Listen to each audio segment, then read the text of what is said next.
Welcome to the Forge, where the future ignites. Science and AI, we're chasing new heights. Brilliant minds, bold ideas take the stage. Breakthroughs and dreams in every new age. Paradigm Forge, where discoveries shine. Exploring the unknown, redefining the line. From the lab to the world, we're making it clear. Science is for everyone, the future is here. Hey everyone, and welcome back to Paradigm Forge, where we like to take these deep dives into the most exciting new research in the biological sciences. And today, we're going to be talking about something that could be a real game changer in the fight against osteoporosis. Yeah, it's, this paper really caught our eye. It's called an in-silico approach to the potential modulatory effect of taurine on sclerostin, SOST, and its probable role during osteoporosis. And what's really wild is that this research is suggesting that a simple, naturally occurring compound might actually hold the key to stronger bones. Okay, so let's break this down a little bit. For our listeners who might not be super familiar with it, osteoporosis is this condition that weakens the bones, right? Makes them much more prone to fractures. And it affects millions of people worldwide. It's a huge health concern, especially as we age. Yeah, absolutely. And, one of the big players in this whole story is this protein called sclerostin, or SOST for short.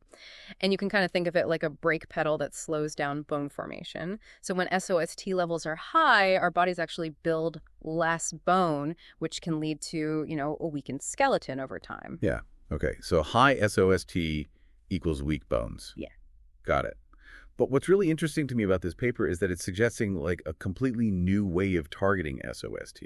Yeah, and this is where it gets really cool. The researchers, Mazumdar Atish and Dr. Ayman Jubala from the Vellore Institute of Technology in India, they used computer simulations to investigate how taurine, which is a compound that's found naturally in our bodies and also in some energy drinks, might interact with SOST at a molecular level. Wait, hold on, taurine. Like the stuff in energy drinks, I'm already interested. Tell me more about these researchers, though. Well, Atish Mazumdar is actually a really promising up-and-coming researcher at the Vellore Institute, and he's already kind of making waves in the field of computational biology.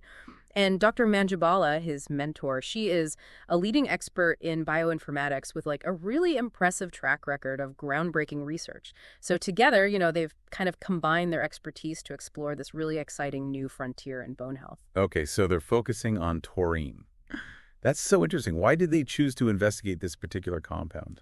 Well, taurine is known to have all sorts of different health benefits. Right. It can boost energy levels, it can protect our cells from damage, but its role in bone health has been relatively unexplored. So these researchers, they decided to use these really sophisticated computer simulations, what's called in-silico research, to see if taurine might be interacting with SOST in a way that could actually affect bone formation. In-silico research. That sounds like something straight out of a sci-fi movie. So can you explain what that actually means in like simple terms? Well, it's not science fiction, but it is pretty cutting edge. Basically, it's like building a virtual laboratory inside of a computer. So they create these 3D models of molecules, and then they use super powerful software to simulate how those molecules interact with each other at like an atomic level. It's almost like having this incredibly high-powered microscope that lets you see the dance of molecules in motion. So instead of mixing chemicals in test tubes, they're running these virtual experiments on a computer. That's amazing. And what did they find when they virtually introduced taurine to this SOST protein? Well, this is where it gets really interesting. The simulations actually revealed that taurine does bind to SOST, but not in the same way that current osteoporosis drugs do. It binds to a different site on the protein, and this type of binding is called allosteric binding. Allosteric binding. Right. I'm not familiar with that term. Can you kind of unpack that for us? Sure. So imagine that SOST is like a complex machine, right? With all these different moving parts. Current osteoporosis drugs, they kind of work by like directly blocking one of those key moving parts. But with allosteric binding, it's more like you're subtly tweaking the shape of the entire machine. So taurine, by binding to this other site, it might actually be able to change the overall shape of SOST and then indirectly interfere with its ability to slow down bone formation. So it's not a direct attack. It's more like a clever strategy to outsmart SOST. I like it. But how confident can we be that this virtual interaction is actually happening in the real world? Yeah, that's the big question, right? And it's important to remember that these are still in silico findings. They still need to be validated with experiments, in living cells and eventually human trials. But the fact that they saw this allosteric binding across multiple different simulations using different models of the SOST protein, it definitely suggests that it's a promising lead, and it's something that's worth investigating further. Okay, so it's like we have this really strong circumstantial evidence, but we still need to catch the culprit, red-handed, so to speak. What were some of the specific things they saw in these simulations that made them think that taurine was actually affecting the way SOST works? Did they just see it bind, or did they notice other changes too? Oh, they saw some pretty significant changes. So remember those moving parts of the SOST machine we were talking about? Well, they noticed that when taurine bound, it actually specifically affected the flexibility of certain regions within the protein.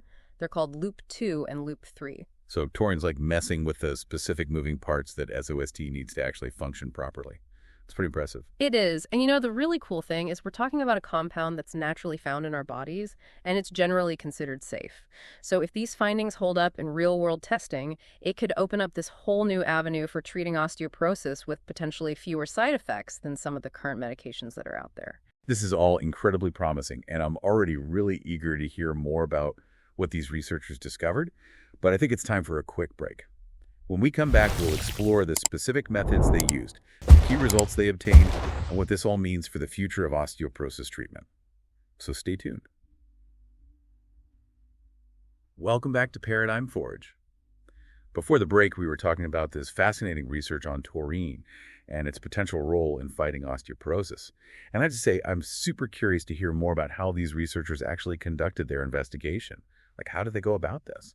Well, they use this really clever combination of different computer simulation techniques, and each one was designed to give them like a different piece of the puzzle. Okay, so walk me through it. Like, what was their first step? So the first step was to create a virtual model of the SOST protein, kind of like a 3D blueprint of it. And to do this, they used a technique called homology modeling. Homology modeling. Okay, that sounds a little bit technical. Can you explain that in a way that even I can understand? Of course.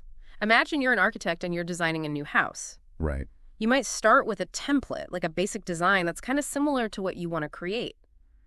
And then you can customize that template to fit your specific needs, right? Like adding rooms, changing the layout, and so on. So homology modeling is kind of like using a template to create this 3D model of a protein. Exactly. In this case, the researchers didn't actually have the complete detailed structure of SOST available, so they used information from related proteins that have similar structures to kind of build their model. So they essentially took a template based on these related proteins, and then they used the sophisticated software to refine it and make sure that it accurately represented the unique features of SOS. So it's like a high-tech version of building with blocks, except these blocks are atoms and molecules. Pretty cool. It is, and once they had their virtual SOST model, they could then use another software tool called molecular docking to simulate how taurine might actually interact with it. Molecular docking. Is that like a virtual handshake between the two molecules? Oh, that's a great analogy. Yeah, basically it's like seeing if these two molecules fit together like puzzle pieces. So they use software to virtually dock taurine onto the SOST protein. And they'll try different positions, different orientations to see where it might bind the most strongly. And this is where they discovered that taurine binds to that allosteric site, right? That different spot on the SOST protein. It's like taurine found this secret back door into the SOST machine. Exactly. And to make sure that this wasn't just a fluke, a random result from their model, they actually repeated this docking simulation with 2 other SOST protein structures that had been determined experimentally.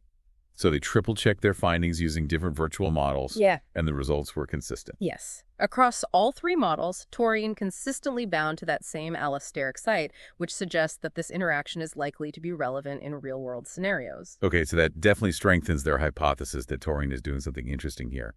But these docking simulations, they're just static snapshots, right? Yeah. Like they don't really tell us how these interactions might play out over time. Right. To get a more dynamic picture, they use a technique called molecular dynamics simulation. Molecular dynamics. Sounds impressive. Can you demystify that for us non-scientists out there? What exactly are these simulations doing? So imagine you're watching a microscopic movie of molecules interacting with each other. Molecular dynamics simulations actually allow researchers to do just that. So they can simulate the movement of atoms and molecules over time, and they take into account all sorts of factors like temperature, pressure, and the forces of attraction and repulsion between the atoms. So it's like hitting the play button on their virtual experiment and then watching how those molecular puzzle pieces shift and change over time. Exactly. And they can actually see how taurine interacts with SOST. You know, does it stay bound? Does it cause any changes to the shape of the protein? And how those changes might affect the way SOST functions. Okay, I'm starting to get the picture. So we've got the static snapshot from the docking simulations, and then we add this element of time with the molecular dynamics. What were some of the key insights they got from these dynamic simulations? What did they actually learn? Well, one of the really key things they observed was that taurine binding did, in fact, affect the shape of SOST. Specifically, they saw changes in the flexibility of those loop 2 and loop 3 regions that we talked about earlier. Right, those loops. They're like the moving parts that SOST needs to do its job. And taurine's kind of throwing a wrench into the gears. That's a great way to put it.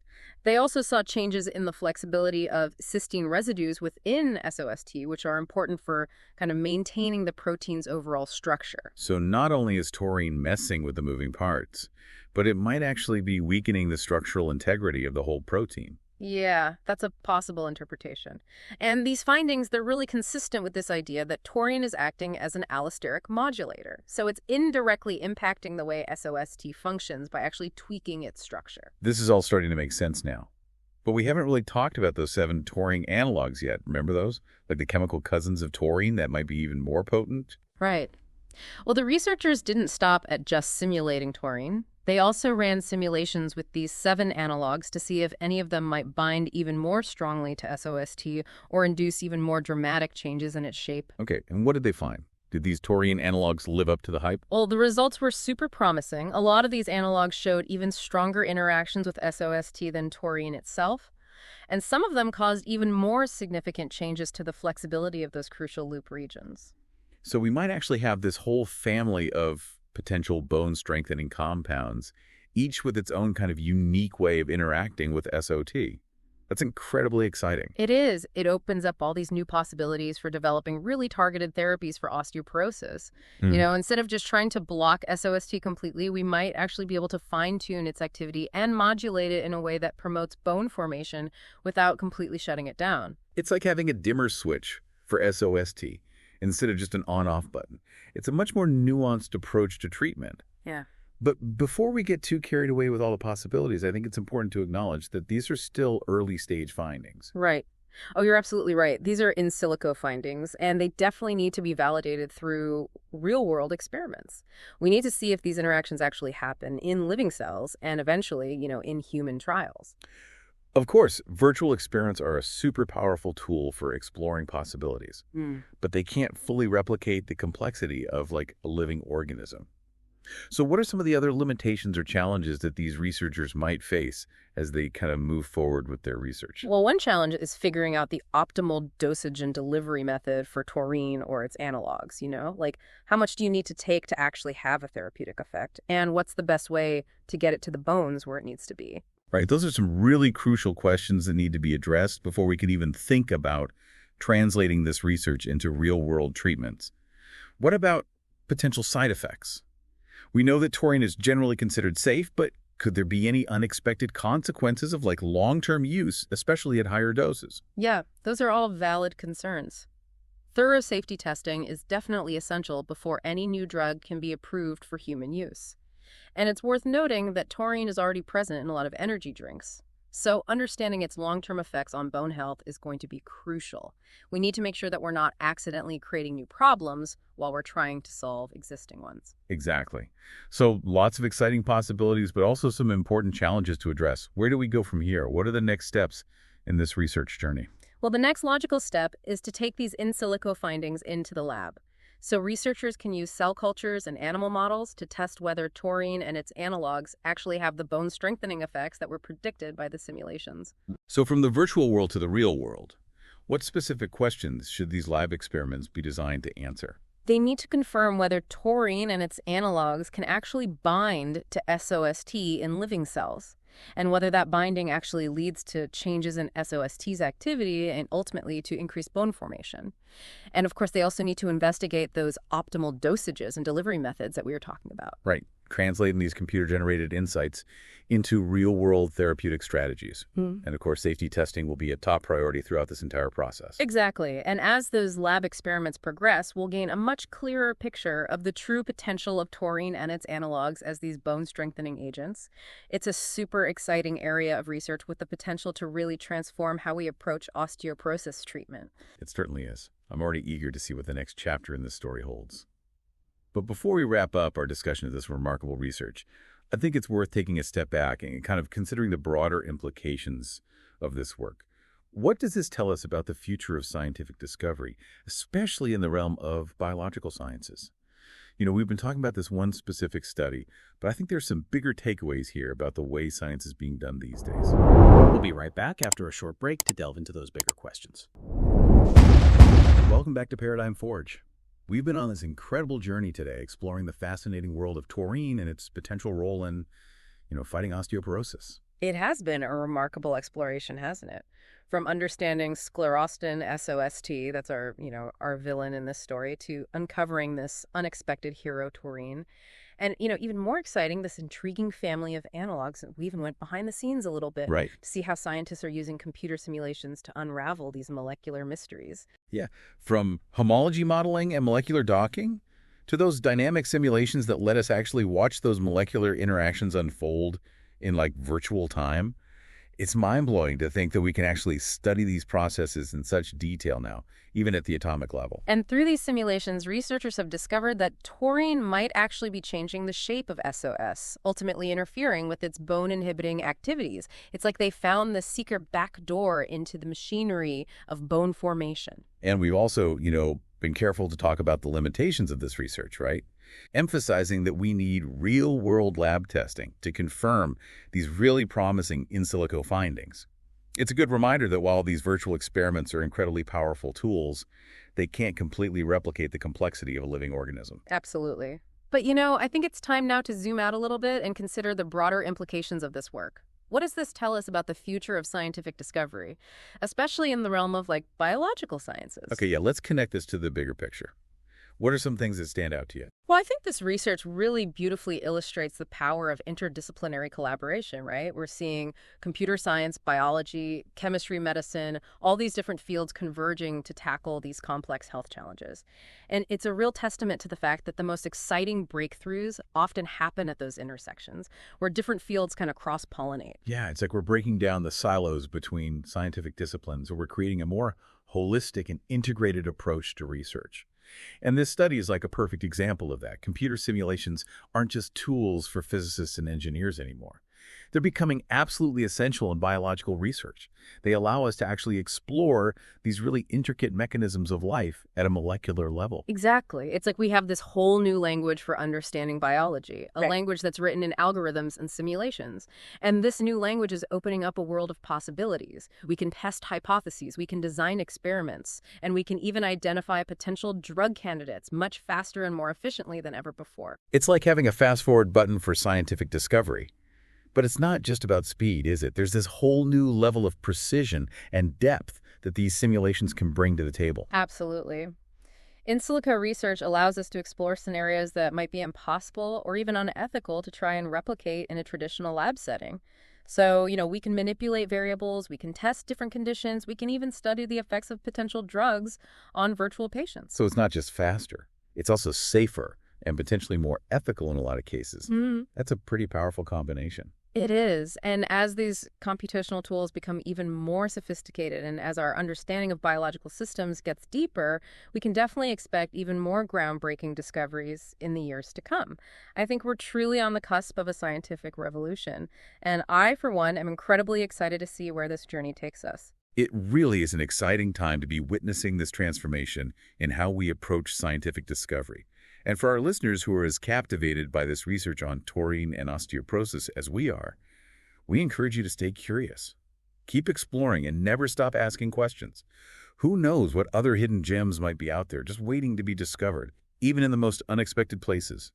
Perhaps the key to solving some of our most pressing health challenges is hiding in plain sight, just waiting for a curious mind to unlock its potential. Well said. And on that note, we'll conclude this deep dive into the world of taurine and osteoporosis. Until next time, keep forging new paradigms.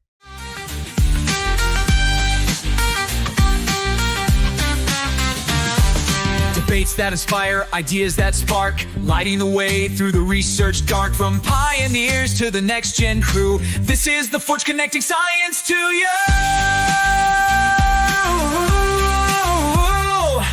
ParadigmForge, where discoveries shine, exploring the unknown, redefining the line. From the lab to the world, we're making it clear. Science is for everyone, the future is here. One conversation, one spark, one dream. ParadigmForge, where science reigns supreme.